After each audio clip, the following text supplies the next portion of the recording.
a expressão 2 sobre raiz 3 menos 1 mais 1 sobre raiz 3 tem como valor. A gente vai ter que racionalizar isso aí. E aí a gente vai ter os dois casos de racionalização que sempre caem na prova do Tiradentes. Esse primeiro aqui, ó, a gente tem 2 sobre raiz 3 menos 1. Como que a gente racionaliza isso? A gente tem que reconhecer que tem dois termos aqui no denominador. Então a gente vai ter que trocar o sinal de um deles e a gente vai trocar esse aqui, ó. Então a gente vai ter o quê? Raiz quadrada 3 mais 1 e, é claro, raiz quadrada 3 mais 1. Lembrando, a gente sempre tem que deixar, nesse fator que está racionalizando, numerador e denominador iguais, né? Então, isso daqui era aquele primeiro termo, aqui tem mais 1 sobre a raiz quadrada de 3.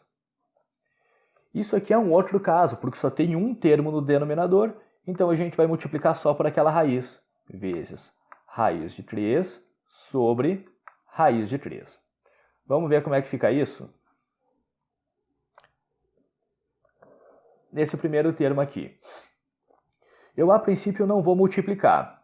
Tá? Eu tenho que fazer numerador vezes numerador e denominador vezes denominador, mas eu sempre fico na esperança de poder simplificar alguma coisa aqui.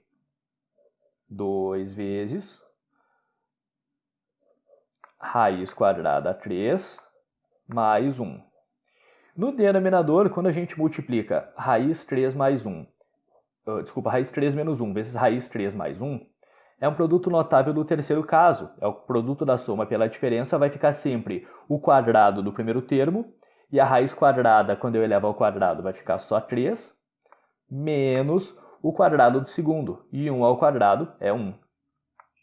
Então a gente pode tirar a raiz do denominador, né? E aqui, ó, 1 vezes raiz de 3 é raiz quadrada de 3, e raiz quadrada de 3 vezes raiz quadrada de 3 é 3. Olha que legal. Aqui a gente tem 2 vezes raiz quadrada 3 mais 1.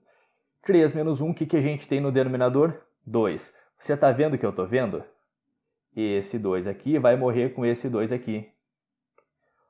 Mas, aqui no nosso outro termo, a gente tem raiz quadrada 3 sobre 3. Vou fazer... Então, vamos lá. O que restou pra gente? Eu vou escrever esse termo aqui na frente. Tá, vou deixar assim... Não vou ficar pulando etapas. Ó. O que a gente... Aqui no nosso primeiro termo restou raiz 3 mais 1, mais aqui raiz 3 sobre 3.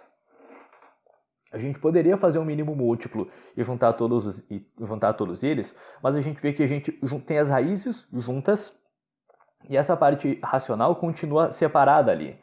Então o que eu vou fazer é juntar só essa raiz de 3 com aquela raiz de 3. Vou continuar a conta aqui, ó. Eu vou escrever isso aqui então assim. Raiz quadrada de 3 mais raiz quadrada de 3 sobre 3 mais 1. Aqui você vai ter que usar aquele bizu. Olha só, tu faz 3 vezes raiz 3 e o resultado mais essa raiz 3 aqui. O denominador a gente mantém, né? Por que eu posso fazer isso? Porque é adição de inteiro com fração. 3 vezes raiz 3 é 3 raiz 3, mais raiz 3, isso vai ser 4 raiz quadrada de 3 mais 1. Tá aí gabarito letra B.